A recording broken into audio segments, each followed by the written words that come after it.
صدق اللہ العظیم۔ اللہ تبارک و تعالیٰ کا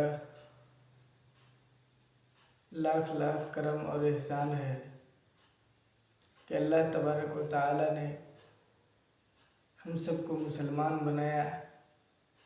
سب سے پہلے آپ سب کو السلام علیکم ورحمۃ اللہ وبرکاتہ۔ امید ہے کہ بخیر ہوں گے سبھی۔ آج ہمارا عنوان جو ہے، ہم یہ ارض فلسطین کے بارے میں کچھ باتیں بتانا چاہتے ہیں۔ امید ہے کہ سبھی حضرات ہماری ویڈیو کو پوری دیکھ کر جائیں گے۔ دیکھیے، اللہ تبارک و تعالیٰ نے، میں نے ایک آیت پڑھی جو سورہ بنی اسرائیل کی پہلی آیت ہے۔ اللہ تبارک و تعالیٰ نے اس میں دو مسجدوں کا نام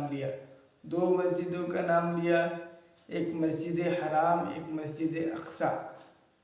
اور اللہ تبارک و تعالیٰ نے دونوں مسجدوں کا ذکر ایک ہی آیت میں فرمایا۔ تو گویا کہ اللہ تبارک و تعالیٰ کے نزدیک دونوں مقام ایک ہی طرح ہے، بس کس میں فضیلت زیادہ ہے، کسی میں فضیلت تھوڑا کم ہے۔ جیسے کہ آپ حضرات کو معلوم ہے کہ بیت اللہ شریف کی فضیلت زیادہ ہے۔ بیت اللہ شریف میں جو آدمی نماز پڑھتا ہے تو اس کو 1,00,000 نماز پڑھنے کا ثواب ملتا ہے، اور جو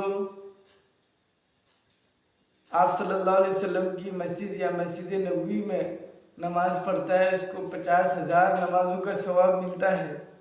اور اسی طرح جو بیت المقدس میں نماز پڑھتا ہے، یعنی مسجد اقصیٰ میں نماز پڑھتا ہے، ان کو 25,000 نمازوں کا ثواب ملتا ہے۔ اللہ تبارک و تعالیٰ نے ان 3 مسجدوں کی فضیلت رکھی ہے۔ پہلی بات تو یہ ہوئی۔ دوسری بات یہ ہے کہ مسجد اقصیٰ، یہ فضیلت والی مسجد اور جو ہے سب سے پرانی مسجدوں میں ایک مسجد ہے۔ پہلا تو سب سے پہلے بیت اللہ شریف، اس کے بعد مسجد اقصیٰ۔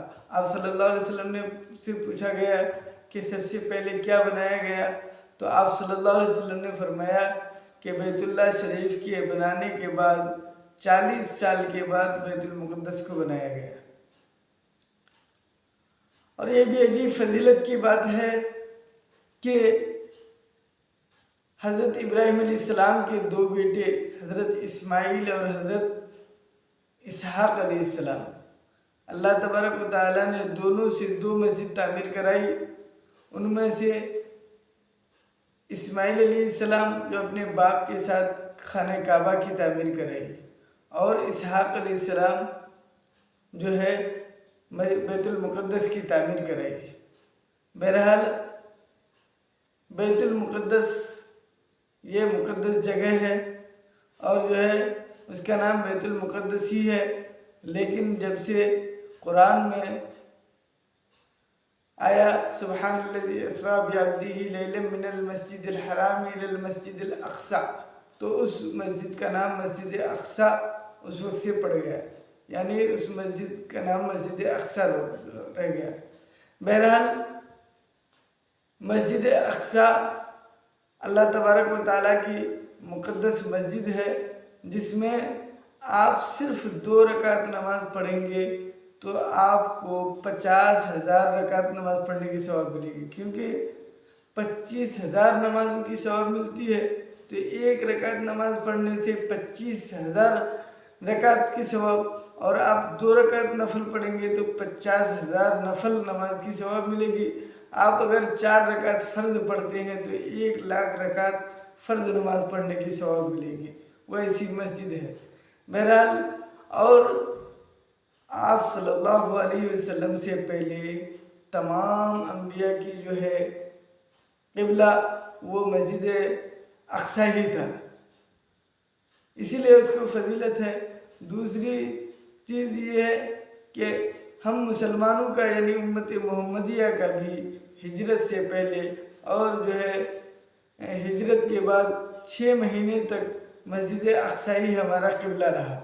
تو پھر پھر اللہ تعالیٰ کا فرمان آیا اور جو ہے مسجد حرام سے مسجد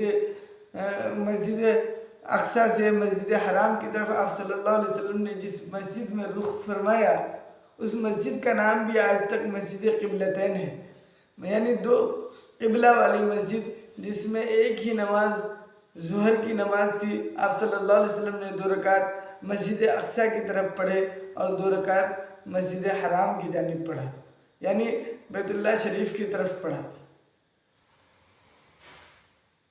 بیت المقدس وہ مقدس جگہ ہے جہاں ہر نبی تشریف لائے، اور جو ہے معراج کی رات آپ صلی اللہ علیہ وسلم نے تمام نبیوں کی امامت کرائی. تو گویا کہ ایک اکیلی مسجد ایسی مسجد ہے جس میں تمام انبیاء ایک ساتھ جمع ہوئے اور آپ صلی اللہ علیہ وسلم نے سب کی امامت کرائی اور آپ صلی اللہ علیہ وسلم کو امام الانبیاء کا تاج پہنا دیا گیا. بہرحال مسجد اقصی ہی وہ جگہ ہے جس سے آپ صلی اللہ علیہ وسلم کی معراج آسمان کے جانب ہوئے، وہی مسجد اقصی کی جگہ ہے. بہرحال بہت سارے انبیاء کے قبور جو ہے وہ فلسطین اور مسجد اقصی ہی میں موجود ہے.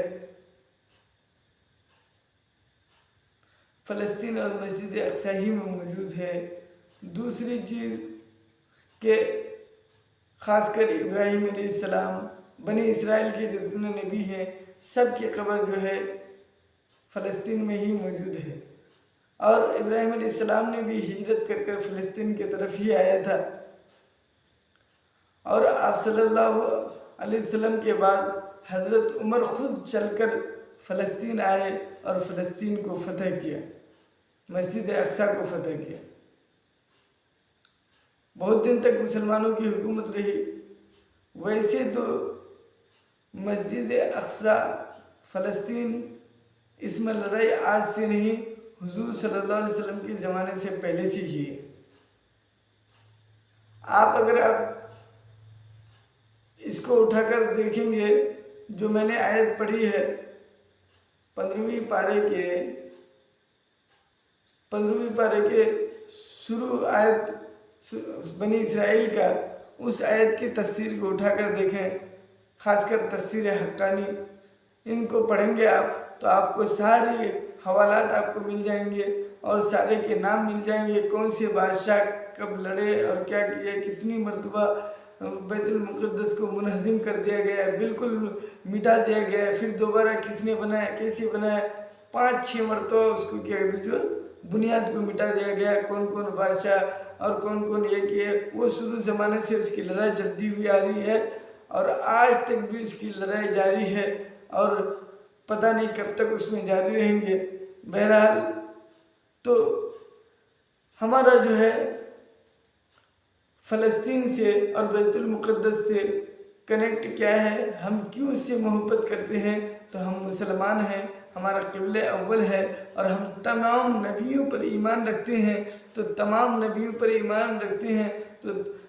نبیوں کا قبلہ وہ تھا اور ہماری بھی مسجد وہ ہے. اور خاص کر آخر میں جب عیسیٰ علیہ السلام ہمارے مسلمانوں کی مدد کے لیے اللہ تعالیٰ اس کو اتاریں گے تو اسی مسجد میں اتاریں گے. جب وہ ہمارے قبضے میں رہے گی تب تو اس مسجد میں حضرت عیسیٰ علیہ السلام اتریں گے. اگر وہ ہماری ملکیت میں نہیں رہی ہے، ہمارے قبضے میں نہیں رہی، اس کو یہودی چھین لیا تو پھر وہ مسجد کا رہیں گے، وہ تو کہتے جو غیروں کی عبادت کے لیے بن جائے گا. اسی لیے تمام مسلمانوں کا حق ہے اور تمام مسلمانوں کو چاہیے کہ مسجد اقصی کے لیے لڑے اور مسجد جس کے پاس طاقت ہے، خاص کر مسلمانی حکومت اس کے پاس طاقت ہے تو اس مسجد اقصی کے لیے لڑے اور اپنا بنائے، اور جس کے پاس طاقت نہیں، جیسے ہم عام مسلمان ہیں، تو ہمارے لیے ایک واحد راستہ ہے کہ ہم ان کے لیے دعا کریں. مسجد اقصیٰ کے لیے زیادہ سے زیادہ دعا کریں کہ مسجد اقصیٰ اللہ تعالیٰ ہمارے ایمان کی کمزوری کی وجہ سے، ہمارے گناہوں کی وجہ سے ہم سے چھین رہا ہے، تو ہم اپنے گناہوں سے توبہ کریں اور مسجد اقصیٰ کے لیے دعا کریں کہ مسجد اقصیٰ ہمارے حق میں پھر واپس ہو جائے اور پھر دوبارہ کسی کے حق میں نہ جائے، دوبارہ کسی کے حق میں نہ جائے۔ بہرحال تو اسی لیے آج بھی لڑائی چل رہی ہے، خاص کر اسی لیے ہم نے اس عنوان پر بیان کیا کہ آج بھی لڑائی چل رہی ہے۔ مسلمان کے معصوم بچے، بالکل نومولود بچے، شیرخوار بچے، دودھ پینے والے بچے، وہاں کے جوان، وہاں کی عورتیں، وہاں کے جو بوڑھے بہت پریشان ہیں اور سب کو ستایا جا رہا ہے۔ یہودی ان کو بہت زیادہ ان پر ظلم کر رہا ہے، اسی لیے ہم ان کے لیے دعا کریں، ان کے لیے اگر کوئی بیوستہ ہو تو ان کے لیے مدد پہنچائیں اور ان کے لیے خاص کر دعا کریں کہ اللہ تعالیٰ جو ہے ان یہودی کی ناپاک سازشوں کو ختم کرے اور جو ہے مسلمانوں کی دعا کو قبول فرما کر پھر ہمارے پہلی مسجد کو ہمارے حق میں قبول فرما لے۔ اللہ تعالیٰ ہم سب کو کہنے سننے سے زیادہ عمل کی توفیق عطا فرمائے۔